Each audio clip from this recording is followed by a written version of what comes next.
안녕하십니까. 발기부전의 수술적 치료, 그 중에서 팽창 임플란트를 주로 진료하고 있는 비형외과 전문의 박성훈입니다. 자, 이것만 한 지 한 10년 좀 넘었네요, 이제. 오늘은 팽창 임플란트의 감염에 대해서 좀 말씀드리려고 해요.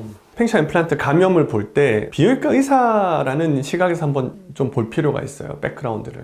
비형외과 수련 중에 우리가 받는 대부분의 교육들은 뭔가를 잘라내는 거거든요. 몸에서 뭔가를 잘라내는 거예요.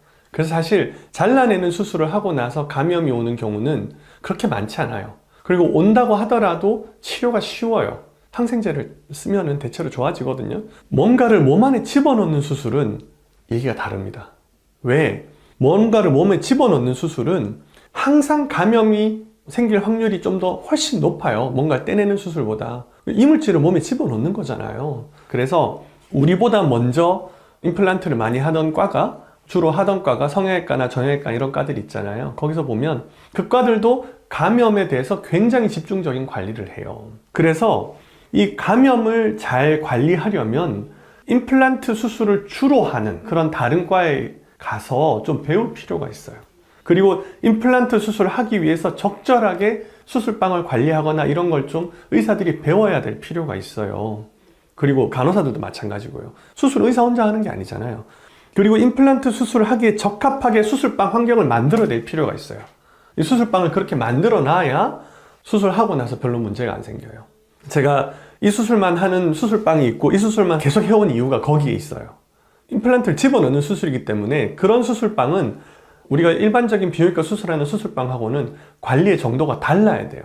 훨씬 더 엄격하게 관리해야 돼요. 전 세계적인 데이터를 봐도 임플란트를 주로 센터 오브 엑설런스라는 개념에 입각해서 센터 오브 엑설런스가 요즘 막 누구나 센터 오브 엑설런스라고 하는데 그게 그렇게 쓰이는 개념이 아니거든요. 그거는 뭐 회사에서 누가 너는 센터 오브 엑설런스다 해서 주는 그런 게 아니에요. 센터 오브 엑설런스는 그 수술만을 주로 하는 병원을 가리키는 개념이에요. 그래서 그런 식으로 팽창 임플란트 수술은 하는 것들이 결과가 좋다는 게 이미 입증이 돼 있기 때문에 그렇게 따라갈 필요가 있다. 그리고 그거에 맞춰서 할 필요가 있는데 안타깝게도 이 개념을 잘 모르는 경우가 많아요. 내가 수술만 잘하면 잘 되겠지. 아니거든요. 아니 의사가 아무리 수술을 잘해도 수술 기구가 제대로 소독이 안 돼 있다던가 수술방이 제대로 관리가 안 돼 있으면 감염이 생기죠. 그리고 간호사들이 준비가 안 돼 있으면, 교육이 안 돼 있으면 문제가 생기죠. 그래서 그런 부분들을 다 고려를 해서 수술을 할 수 있어야 돼요. 그러면 감염이 생겼을 때를 한번 얘기해 볼 필요가 있어요. 팽창 임플란트 수술하고 나서, 그게 뭐 굴곡형이든 음경 임플란트 수술하고 나서 감염이 생기면 거의 끝난다, 더 이상 뭐가 어떻게 할 수가 없다, 이렇게 얘기하는 경우들을 가끔 봅니다. 환자가 그런 설명을 듣고 와서 저한테 물어보는 경우도 있고, 그분은 그렇게 생각하시기 때문에 그렇게 얘기했을 거예요. 그거는 그 선생님 시각에서는 틀린 말이 아니지만 제가 보는 시각에서는 맞는 말이 아니에요. 팽창형 임플란트가 들어가고 나서 감염이 되면 감염을 이제 치료하려면은 대체로 임플란트를 제거하는 경우들이 많거든요. 그러고 나면 해면체가 딱딱하게 굳고 작아지고 아주 줄어들게 돼요. 그런 상태에서 다시 재수술을 하는 거는 제 선생님 중에 하나인 미국 UT 사우스 웨스턴에 있었던 엘 모레이의 표현을 빌리자면 인간이 할 수 있는 수술 중에 가장 어려운 수술이다 라고 표현을 해요. 이 수술을 하는 거는 동네 산에 등산을 하러 올라가는 게 아니고 히말라야 산에 올라가는 것처럼 전문적인 등반인들이 전문적인 장비를 가지고 해야 되는 거다라고 표현을 합니다. 저는 그 얘기에 동의를 해요. 원래 해면체가 진짜 부드럽고 아주 부드러운 그 조직에다 임플란트를 넣는 거기 때문에 사실 그렇게 어렵거나 힘든 수술은 아니에요. 좀 까다로운 부분이 있지만. 하지만 감염이 되고 나면은 해면체가 마치 돌처럼, 뼈처럼 딱딱해져 있기 때문에 거기에 공간을 내고 임플란트를 넣는 거는 상당히 어려워요. 그러나 하면 돼요. 그리고 그걸 주로 하고 전문적으로 하는 곳들이 센터 오브 엑설런스라는 거예요. 그걸 주로 하고 전문적으로 하는 곳들이 있어야 되긴 합니다. 그런 역할을 수행하기 위해서 특별한 교육을 받고 수술에 대해서 전문화하고, 그게 저 같은 사람들이 할 일이거든요. 그렇게 해서 해보면 수술이 한 번만에 끝나는 경우가 좀 적기는 해요. 왜냐? 감염이 됐기 때문에 처음에 넣는 게 힘들거든요.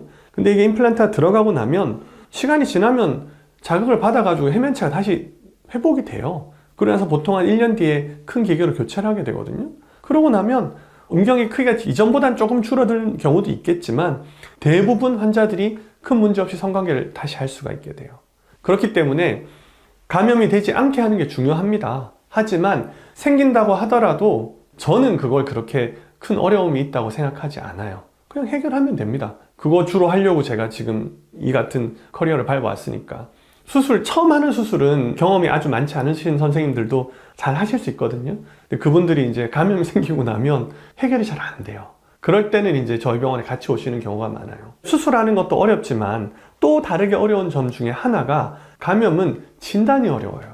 팽창 임플란트의 감염은 뭔가 검사실 검사를 통해서 혹은 사진을 찍는다거나 엑스레이 찍는다거나 피를 뽑아가지고 검사한다는 거나 그걸로 진단하는 게 아니에요.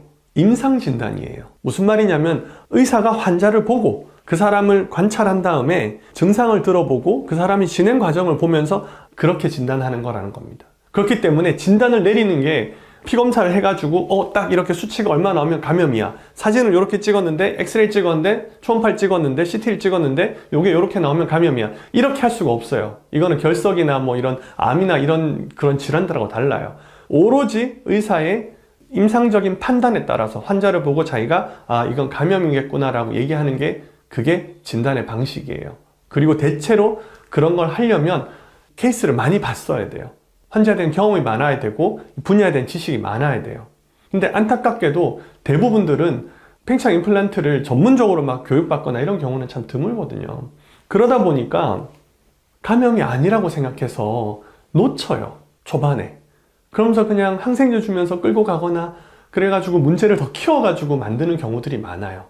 그래서 조금이라도 뭔가 일반적이지 않으면은 그때는 사실 경험이 많은 선생님한테 이제 물어본다거나 환자랑 같이 온다거나 해가지고 해결을 해야 되는데 계속 끌고 가버리면 나중에는 진짜 큰 합병증이 오는 경우들이 많았어요. 그래서 환자들이 감염을 걱정을 하는 것 같은데 대체로는 그렇게까지는 안 가는 경우가 많았으면 좋겠지만 그렇게까지 간다고 하더라도 은경은 해부학적 구조만 남아있으면은 발기력을 회복해서 성관계가 가능하게 만드는 건 사실 거의 대부분의 상태에서 가능해요, 상황에서.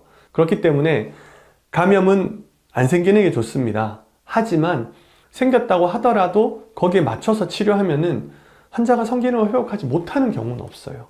해부학적 구조가 남아있다면. 이거는 감염은 팽창형 임플란트 수술하는 사람이면 안 생길 수가 없어요. 수술을 많이 하다 보면 생기게 돼요. 운전을 오랫동안 하다 보면 차에 문제가 생기잖아요. 칠이 벗겨진다던가 어디 갖다 들이받는다던가 긁힌다던가 이런 일이 생기잖아요. 의학에서 수술에서 자기가 100%라고 얘기하면 그거는 아직까지 수술의 경험이 충분하지 않기 때문이에요. 케이스 숫자가 많지 않았기 때문이에요. 결국 수술하다 보면 그런 경우들이 생깁니다. 그리고 그런 경우들이 안타깝지만 안 생겼으면 좋겠지만 생길 수밖에 없고 생겼을 때 그걸 제대로 대처하는 것이 그래서 수술은 경험이 많은 의사가 더 좋다고 해요. 수술은 정말 경험이 중요하거든요. 케이스를 많이 본 게 중요하고 또한 요즘에 제가 느끼는 거지만 학회에서 계속 공부를 하고 논문 읽고 논문도 쓰고 하면서 그렇게 자기를 계속 교육을 해야 이게 환자에게 제대로 된 진료를 볼 수가 있어요. 지금 제가 처음에 10몇 년 전에 이거 처음 미국에 배우러 갔을 때하고 지금하고 당장 감염 관리만 해도 많이 바뀌었어요. 어떻게 치료해야 되는가. 예전에 무조건 제거하는 게 원칙이었는데 요즘은 또 그렇지도 않거든요. 그래서 그런 부분들을 잘 알고 있어야 진료가 가능하고 충분한 경험이 있고 이거에 대해서 제대로 된 공부를 했으면은 해결할 수가 있습니다. 저희는 이제 16년 4월 이후로는 아직 제가 감염을 경험하지 못했는데 이 수술을 오랫동안 한 사람이라면 누구나 공감하는 게 나도 그런 일이 생길 수 있다. 언젠가 그런 합병증을 겪을 수 있고 오늘이 아니길 위해서 최선을 다하는 겁니다. 오늘 하루 수술할 때도 내일 하루 수술할 때도 최대한 그런 일이 안 생기도록 최선을 다해서 안 생기게 노력하는 거예요. 그리고 그렇게 하기 위해서 계속 공부해 나가는 거고. 근데 생기면 그걸 누구보다도 잘 해결할 수 있다는 그런 준비는 돼 있어야 돼요. 그리고 그런 준비를 해나가는 게 저희 일이기도 하고요. 그런 부분들을 알고 계신다 그러면은 감염에 대해서 걱정을 좀 덜 하실 수 있지 않을까 그렇게 생각합니다.